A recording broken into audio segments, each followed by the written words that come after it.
감사하며 기도드리옵나이다. 아멘. 하나님 말씀 보겠습니다. 구약성경 민수기 20장입니다. 민수기 20장 7절부터 13절까지 봉독해 드리겠습니다.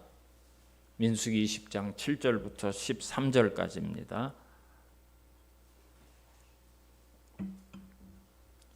다 찾으신 줄 알고 봉독해 드리겠습니다.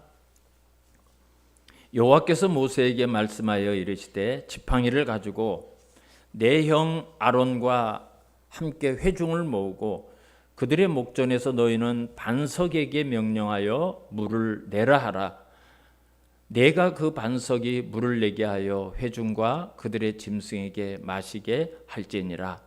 모세가 그 명령대로 여호와 앞에서 지팡이를 잡으니라. 모세와 아론이 회중을 그 반석 앞에 모으고 모세가 그들에게 이르되 반역한 너희여 들으라. 우리가 너희를 위하여 이 반석에서 물을 내려 하고 모세가 그의 손을 들어 그의 지팡이로 반석을 2번 치니 물이 많이 솟아 나오므로 회중과 그들의 짐승이 마시니라. 여호와께서 모세와 아론에게 이르시되 너희가 나를 믿지 아니하고 이스라엘 자손의 목전에서 내 거룩함을 나타내지 아니한 고로 너희는 이 회중을 내가 그들에게 준 땅으로 인도하여 드리지 못하리라 하시니라. 이스라엘 자손이 여호와와 다툼으로 이를 무리라 하니라. 여호와께서 그들 중에서 그 거룩함을 나타내셨더라. 아멘. 할렐루야. 오래간만에 뵙는 성도님들도 계십니다. 오늘 민수기 20장 7절부터 13절까지 봉독해 드렸지만 사실은 1절부터 좀 살펴보려고 합니다. 오늘 민수기 20장 1절이 이렇게 시작해요. 첫째 딸에 그랬어요. 첫째 딸에. 이 첫째 딸이 어떤 첫째 딸인지 성경은 말씀하고 있지 않는데요. 이 첫째 딸이라는 것은 이스라엘 백성들이 출애굽해서 40년이 되었어요. 벌써 이제 마지막 해예요. 그 40년이 되는 첫째 달에 일어난 일을 기록하고 있는 겁니다. 그러니까 이제 출애굽 과정도 거의 끝에까지 온 거예요. 이제 마지막 그 지점까지 온 거예요. 오늘 이스라엘 백성들이 가나안 입구인 가데스 바네아에 2번째로 도착을 한 거예요. 2번째로. 1절을 한번 읽어볼게요. 첫째 달에 이스라엘 자손 곧 온 회중이 신 광야에 이르러 백성이 가데스에 머물더니 미리암이 거기서 죽음에 거기에 장사되니라 그랬어요. 38년 전에 이미 여기 한번 왔죠. 우리가 지난 시간에도 이 내용을 봤어요. 가나안 입구인 가데스 바네아에 오늘 2번째로 도착을 했어요. 38년 전에는 이곳에서 모세가 명령했습니다. 들어가라, 올라가라, 주저하지 말고 염려하지 말고 올라가서 차지해라. 그렇게 명령을 내렸지만 이스라엘 백성들이 들어가지를 않았어요. 들어가질 않았어요. 그리고 뭐라는가 하면 우리가 어느 길로 올라가야 될지 어느 성부터 쳐야 할지 우리가 정탐꾼을 보내서 알아본 다음에 들어갑시다 그랬어요. 사실은 자기들이 싸워서 정복하는 땅도 아닌데도 불구하고 그렇게 안 들어갔어요. 들어가기 싫다는 거예요. 그래서 12명의 정탐꾼을 이제 보내서 그곳을 이렇게 정탐을 하고 왔던 일이 있죠. 오늘은 그 가데스에서 있었던 2번째 이야기를 기록하고 있습니다. 그때 어떤 일이 있었는지 방금 1절을 우리가 읽었습니다마는 모세의 누나 미리암이 그곳에서 장사를 지냈어요. 여러분, 모세가 갈대 상자에 넣어져서 강에 띄워졌을 때 이 미리암이 따라갔어요. 그 갈대 상자가 어떻게 되는지 따라갔어요. 그런 거를 보면 모세는 태어난 지 3달밖에 안 됐지만 그렇게 따라서 이 상자가 어디까지 가는지 따라가고 바로의 공주가 그 갈대 상자를 주었을 때 이 아이를 유모에게 소개시켜 주겠다고 이야기를 한 거를 봐서 적어도 모세보다 한 10살은 많았다고 볼 수가 있겠죠. 그렇게 추정을 할 수가 있어요. 그러니까 지금 모세가 120살이니까 미리암은 130살 정도 되었다고 신학자들은 그렇게 추정을 해요. 근데 거기서 숨져서 이 가데스에서 장사를 지냈고요. 이제 또 26절을 보면 모세의 형 아론도 이 가데스에서 출발해서 호르산이라는 곳에 도착을 해서 거기서 죽습니다. 거기서 죽어요. 모세보다 3살이 많아요. 이런 거를 볼 때 모세도 이제 가나안에 들어가지 못하고 죽지 않습니까? 38년 전에 하나님께서 뭐라고 말씀했습니까?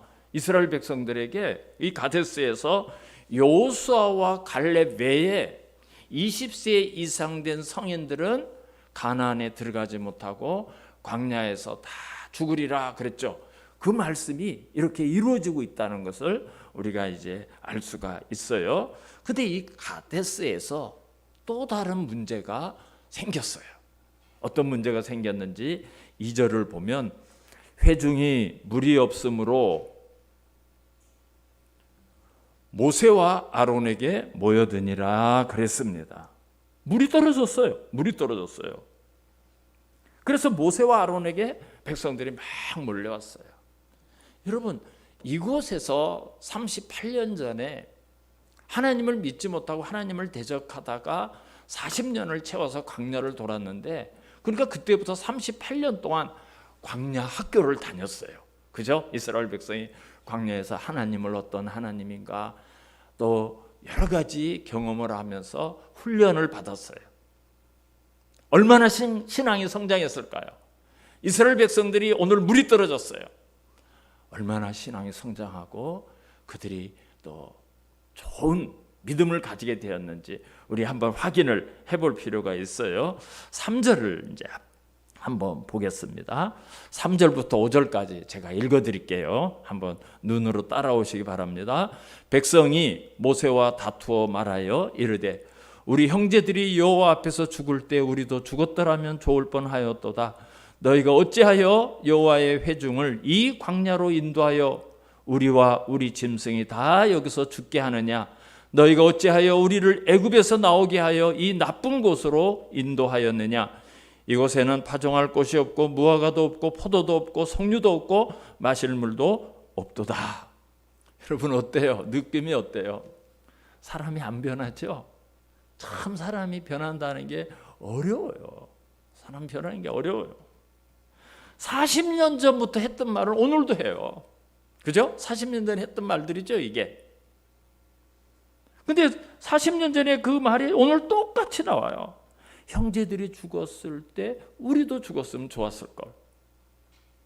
우리와 우리의 짐승들이 여기서 다 죽는다. 다 죽는다. 왜 애굽에서 우리를 나오게 해서 우리를 여기서 죽게 하느냐? 이거 40년 전부터 했던 얘기예요. 40년부터 했던 얘기 오늘 또 하고 있어요.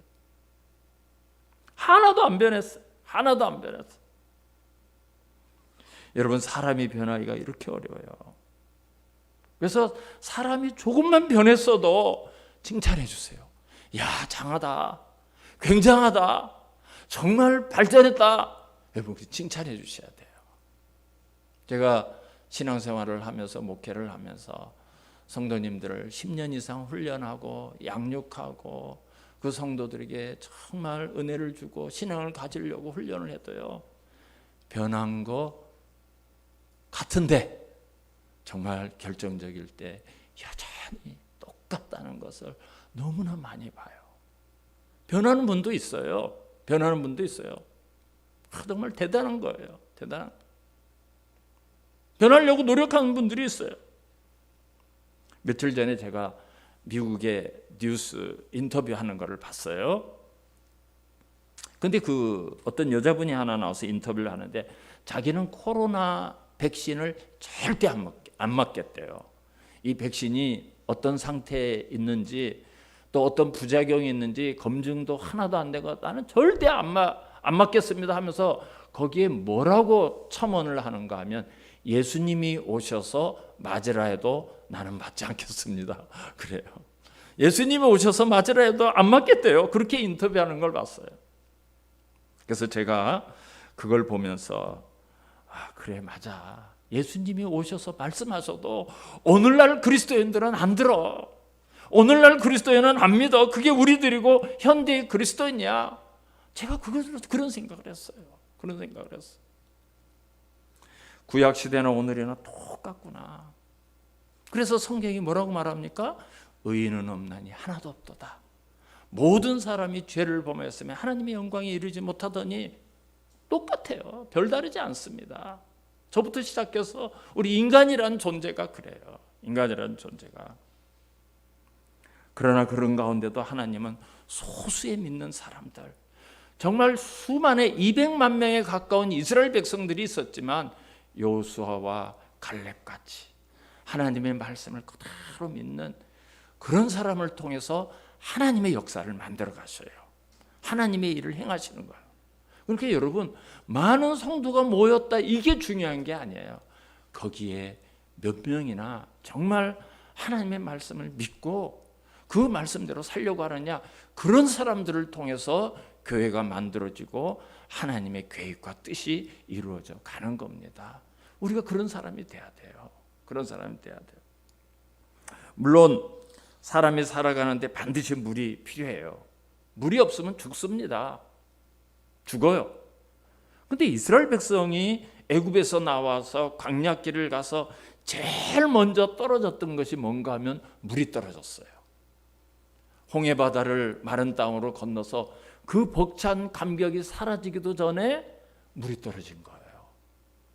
그런데 여러분, 이스라엘 백성들이 그 당시에 이 홍해를 가르고 이 홍해 바다를 마른 땅으로 건너게 하신 하나님, 유월절을 통해서 우리를 구원하신 하나님이 우리에게 어떻게 물을 주실 건가, 그런 기대를 가진 사람은 하나도 없었습니다.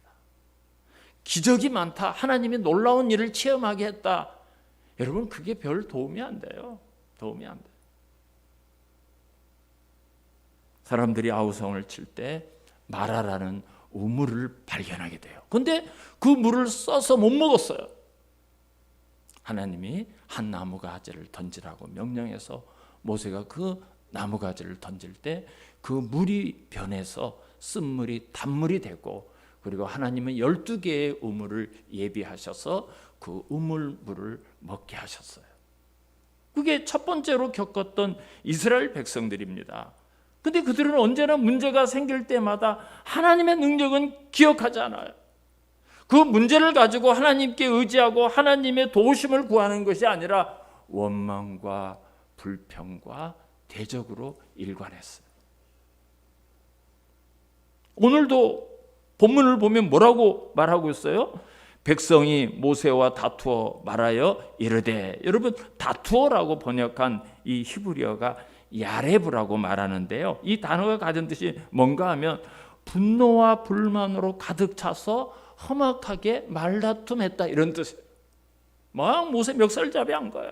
분노를 막 터뜨리는 거야. 38년 전에 이 가데스 바네아에서 12명의 정탐꾼이 정탐을 하고 와서 보고를 했죠. 정말 그 땅은 하나님의 말씀대로 젖과 꿀이 흐르는 땅입니다. 아름다운 땅입니다. 이 과일 좀 보십시오. 포도를 두 사람이 나무에 꿰가지고 메고 왔어요. 그리고 무화과를 가져오고 석류를 가져오고 많은 과일을 가져왔어요. 정말 아름다운 땅이더라. 근데 그 중에서 10명이 부정적인 보고를 하기 시작했어요. 그 땅 거주민은 강합니다. 그들의 성음은 견고합니다. 거인도 받습니다. 그 사람들하고 비교하면 우리는 메뚜기입니다. 우리 다 죽었습니다. 여러분 조용하십시오. 갈렙이 일어나서 말했습니다. 여호와가 함께 하시면, 여호와가 기뻐하시면 그들은 우리의 먹입니다. 올라갑시다. 우리가 이길 수 있습니다. 올라갑시다. 반란이 일어나 돌을 들어서 여호수아 칼렙을 죽이려고 돌을 들어서 쳤어. 그래서 하나님께서 그 땅을 보고 거기서 악행한 사람들을 그 자리에서 다 죽였어. 다 재앙이 임했어요. 근데 오늘 이스라엘 백성이 뭐라고 말해요? 그때 우리 형제들이 죽었을 때 우리도 죽었더라면 좋을 뻔하였더라. 여러분, 이런 망발이 어디 있습니까? 그때 나도 죽었으면, 그때 우리가 다 같이 죽었으면 좋았을 걸 왜 지금 죽이려고 하느냐. 물 떨어졌다고 그러고 있어요.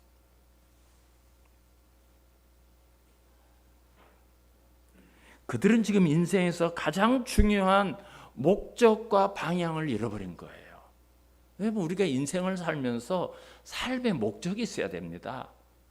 나는 어디로 가고 있는가 그 방향을 알아야지. 그걸 잃어버리면 삶의 의미가 없어요. 삶이 왜 사는지 그 의미가 없는 거예요. 하나님이 이스라엘 백성을 광야로 이끄신 목적이 뭐죠? 가나안에 들어가도록 하기 위해서.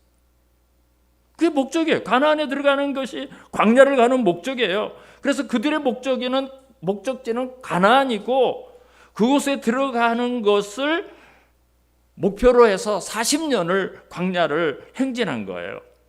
그런데 그 목적을 잃어버리니까 이 광야가 전부인 것처럼,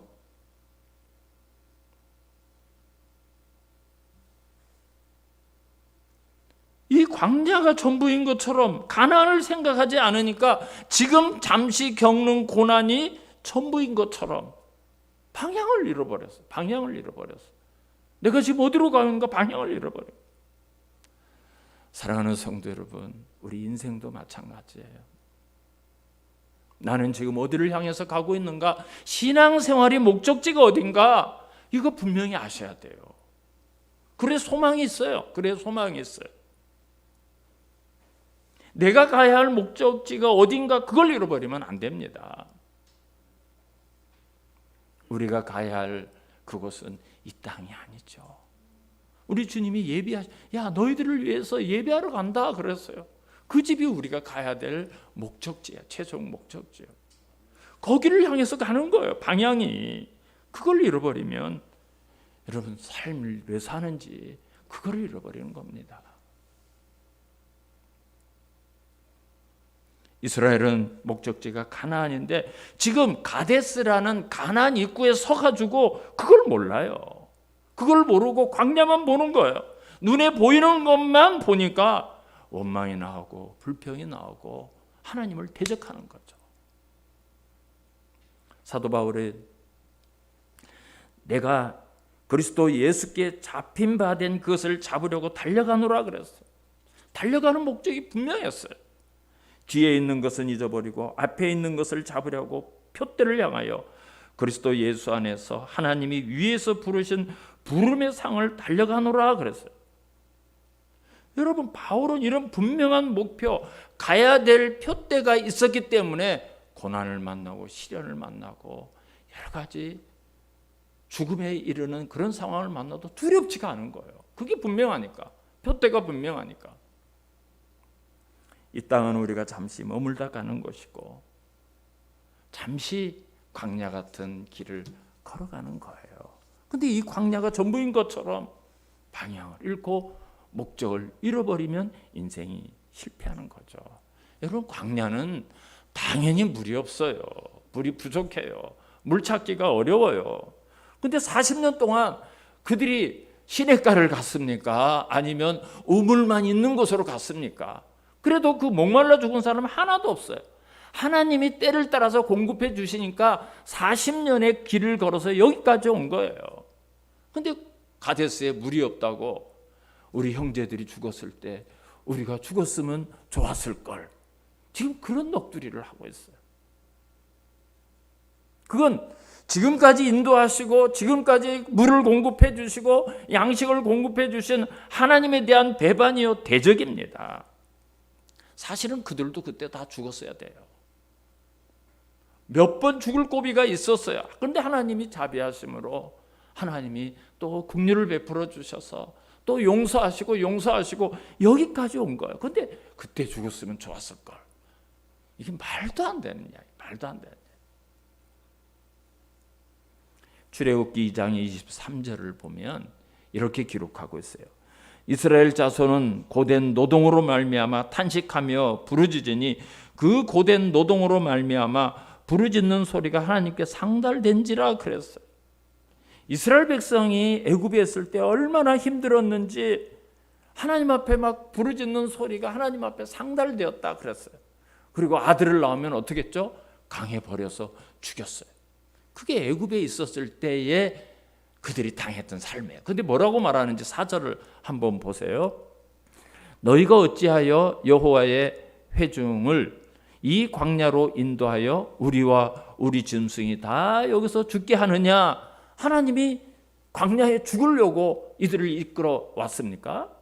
거기서 죽을 수밖에 없다고 아우성쳐서 가나안을 가게 하려고 이끌어 내신 거죠.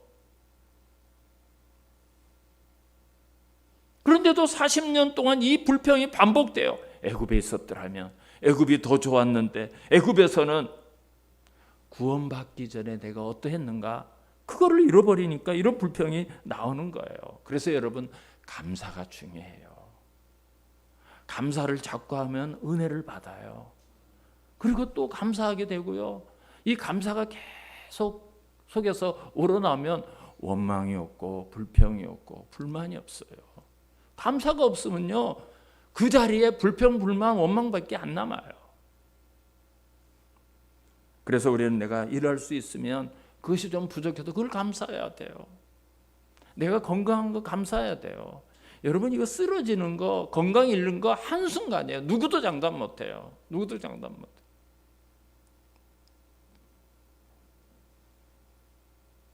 제가 이모부님이 김포에 사는데 얼마 전에 속이 좀 안 좋다고 병원에 갔더니 또 큰 병원 가가지고 검사하고 했는데 간암 3기래요. 간을 60%나 잘라냈다고 그저께 소식을 들었어요. 여러분, 누구도 장담 못하는 거예요. 건강에 대해서 누가 장담할 수 있습니까? 내가 지금 건강하게 예배의 자리로 나올 수 있는 거 감사하고, 우리 가정 있는 거 감사하고, 우리 자녀들이 있는 거 감사하고, 자꾸 감사를 해야 돼. 그동안 하나님이 이스라엘 백성을 얼마나 많은 기적 가운데 이끌고 왔습니까? 정말 기적의 연속이죠. 그런 기적을 어떤 나라도 어떤 민족도 겪어본 일이 없습니다. 하나님이 베풀어 주신 기적이 부족해서가 아니에요. 그 하나님이 나에게 어떠하셨는가? 그걸 잃어버리니까, 그거를 기억 못하니까 계속해서 하나님 앞에 원망이 나오고 불평이 나오는 거예요. 4절을 좀 잘 보시면, 너희가 여호와의 회중을 이 광야로 인도하여 다 여기서 죽게 하느냐 그랬어요. 여호와의 회중이란 말은 하나님이 택한 백성이라, 이런 뜻이에요. 자기들이 하나님의 택한 백성이라고 자기들 스스로 이야기를 해요. 그렇다면 그 하나님에 대해서 어떤 시각으로 보고, 어떤 눈으로 보고, 어떤 믿음을 가지고 봐야 되는지 영적인 시각으로 봐야죠. 그런데 철저하게 인간적으로, 얼마나 철저하게 인간적인 눈으로 보고 있는지 5절을 한번 보세요. 너희가 어찌하여 우리를 애굽에서 나오게 하여 이 나쁜 곳으로 인도하였느냐? 이곳에는 파종할 곳이 없고 무화과도 없고 포도도 없고 석류도 없고 마실 물도 없도다. 지금 애굽에서 인도해낸 땅을 나쁜 곳이라 했어요. 왜 지금 있는 이곳을 나쁜 곳이라고 했을까요? 그거는요, 애굽이 더 좋다는 걸 강조하기 위해서 그래요. 애굽이 좋았다는 것을, 상대적으로 거기 좋다는 것을 표현하기 위해서 이곳이 나쁘다 이렇게 얘기한 거예요. 이번에 우리가 어떤 사람이 어떤 한 사람을 계속 나쁘다고 이야기하고 나쁘다고 표현하는 이유가 뭔 줄 아세요? 나는 괜찮다는 걸 말하고 싶은 거예요. 나는 이상이 없는데, 나는 정상인데 저 사람이 문제라는 것을 자꾸 이야기하는 것은 나를 높이기 위해서, 나를 정당화하기 위해서 그렇게 하는 거예요. 지금 이스라엘 백성이 이곳이 나쁜 곳이다, 왜 우리를 나쁜 곳으로 왔냐는 것은 애굽이 더 좋았다는 것을 표현하고 싶은 거예요. 그리고 5절 계속 보면, 이곳에는 파종할 곳이 없고 무화과도 없고 포도도 없고 석류도 없고 마실 곳도 없고 5개 연달아 이야기를 했어요. 정말 아무것도 없을까요? 정말 그들이 아무것도 없었습니까? 신명기 8장 2절을 보면 이렇게 기록했어요. 내 하나님 여호와께서 이 40년 동안 내게 광야길을 걷게 하신 것을 기억하라. 여러분, 신명기서는 이제 가나안에 들어가기 직전에 바로 그 요단 강가에서 하나님이 다시 한번 말씀을 주신 거예요. 40년 동안 너희들 어떻게 왔냐? 여기까지 40년 동안 어떻게 왔나? 그거 기억하라 그랬어요. 그러면서 이어지는 말씀을 보면 내 조상들도 알지 못하던 만나를 내게 먹이신 것은 사람이 떡으로만 사는 것이 아니요 여호와의 입에서 나오는 모든 말씀으로 사는 줄을 내게 알게 하려 하심이니라. 이 40년 동안에 내 의복이 헤어지지 아니하였고 내 발이 부르트지 아니하였느니라. 여러분 40년 동안 옷을 입었는데요, 이 옷이 하나도 헤어지지 않았어요. 40년 동안 신발을 신었는데 이 샌들이 떨어지지도 않고 끊어지지도 않고 딸지도 않았어요. 발이 부르트지도 않았어요. 이런 기적이 어느 민족이 어떤 사람이 겪었어요? 이스라엘 백성만 하나님이 그렇게 인도해서 여기까지 온 거예요.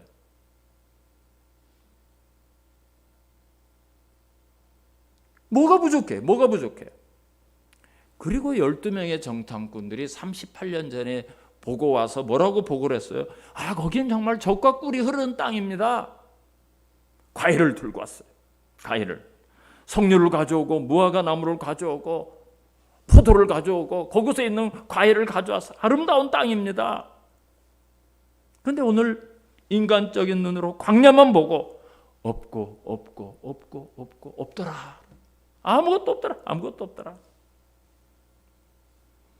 여러분, 이런 상황에서 모세가 할 수 있는 일이 무엇이겠습니까? 여러분, 이런 상황을 만나면 우리가 무엇을 해야 될까요? 모세가 하나님 앞에 엎드리기 시작합니다. 하나님 앞에 엎드려서 하나님께 맡긴 거예요. 하나님께 맡긴 거예요.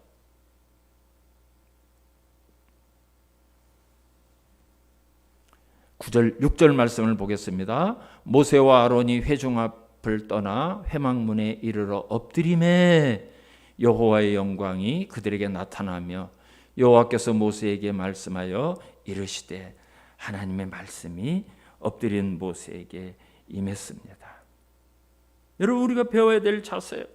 우리가 어떤 문제를 만나고 환난을 만나고 어떤 상황을 감당할 수 없는 상황을 만났을 때 우리가 가장 먼저 해야 될 일은 하나님 앞에 나가 엎드리는 거예요.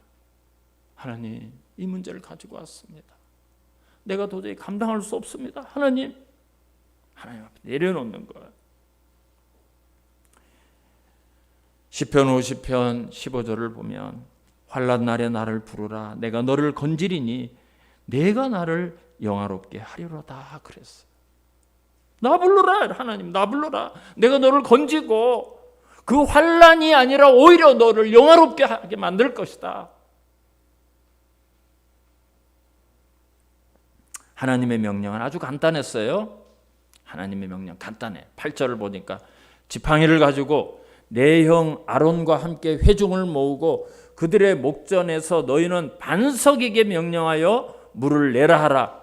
내가 그 반석이 물을 내게 하여 회중과 그들의 짐승에게 마시게 할지니라 그랬어요.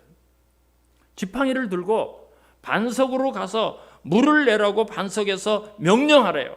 그러면 거기서 물이 나와서 백성들과 짐승이 먹을 수 있게 하겠다 그랬어요. 그런 명령을 주셨어요. 그래서 모세가 하나님의 명령대로 지팡이를 잡고 백성들을 모았어요.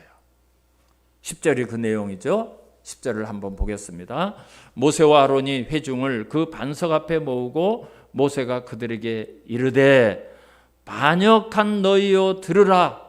우리가 너희를 위하여 이 반석에서 물을 내려 하고 모세가 그의 손을 들어 그의 지팡이로 반석을 2번 치니 물이 많이 솟아나오므로 회중과 그들의 짐승이 마시니라 그랬습니다.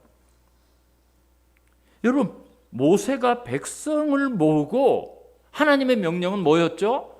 반석에게 명령하여 물을 내라 하라. 그러면 내가 물을 내게 하겠다. 하나님 명령이 그거였는데 백성을 모으고는 반석에게 이야기하는 것이 아니라, 반역한 너희여 들으라.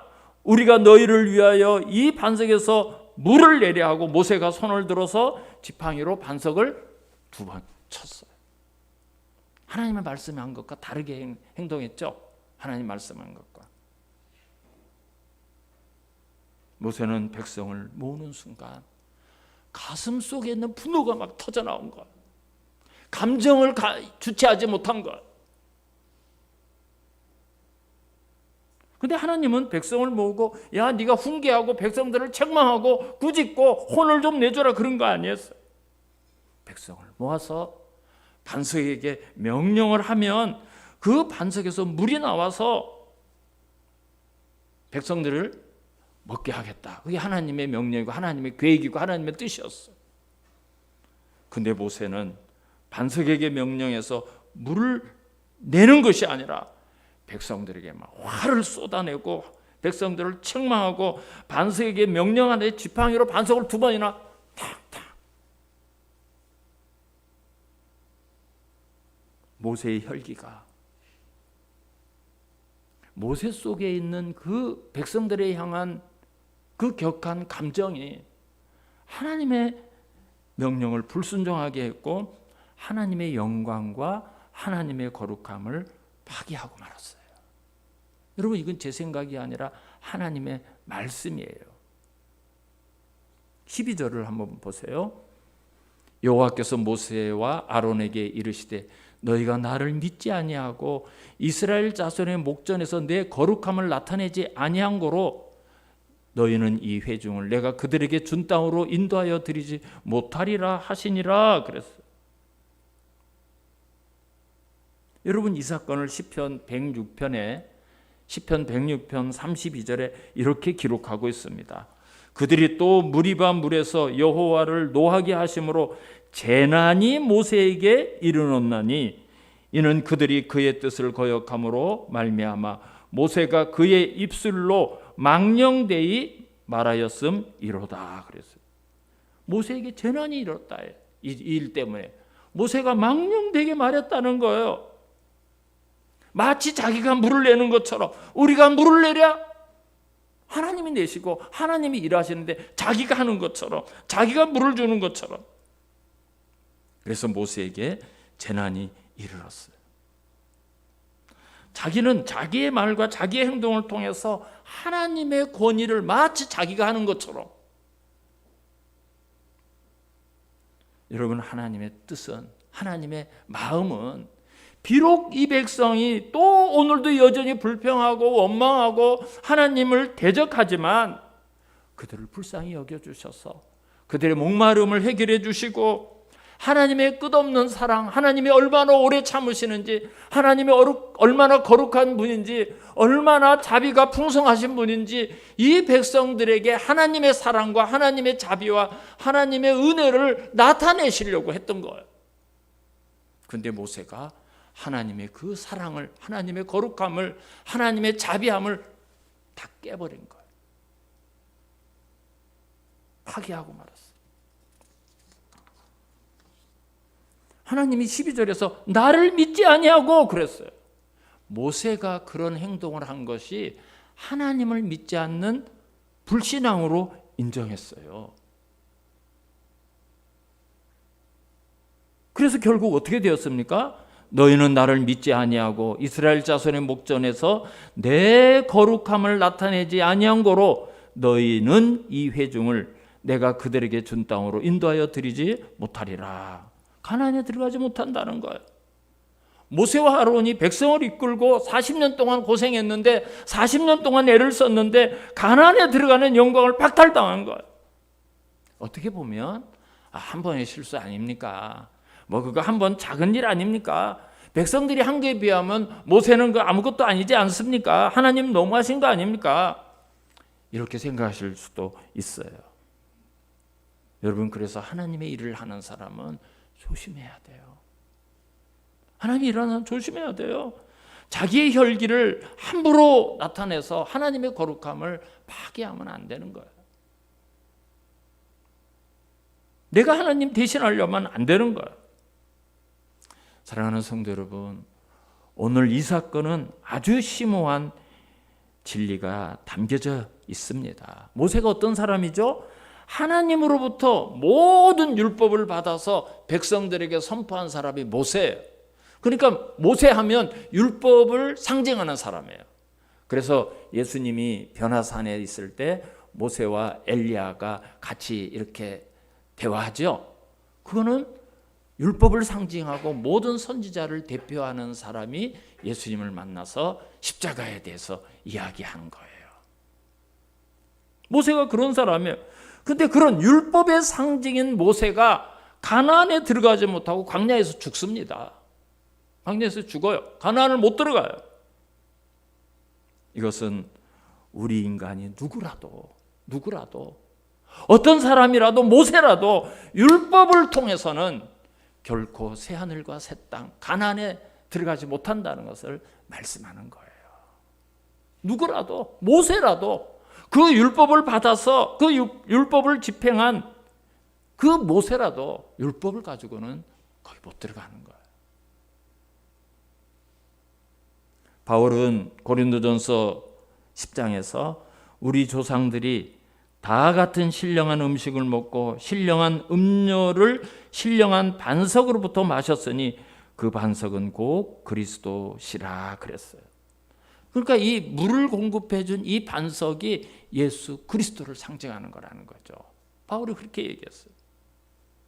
예수님께서 요한복음 6장 35절에서 나는 생명의 떡이니 내게 오는 자는 결코 줄이지 아니할 터이요 나를 믿는 자는 영원히 목마르지 아니하리라 그랬어요.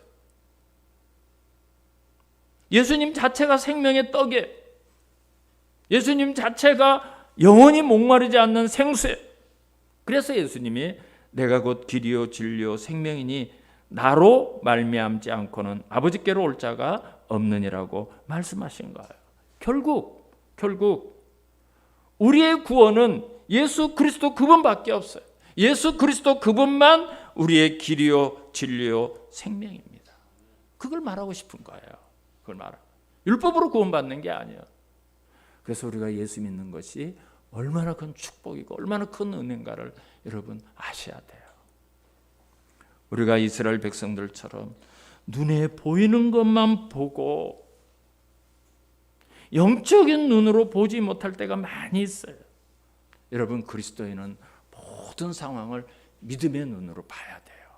말씀의 프리즘을 통해서 말씀의 안경을 통해서 그 상황을 보고 문제를 보고 그 너머에서 일하시는 하나님을 볼 수 있는 게 그게 신앙이고 그게 믿음이고 신앙생활은 그거를 자꾸 훈련하는 거예요.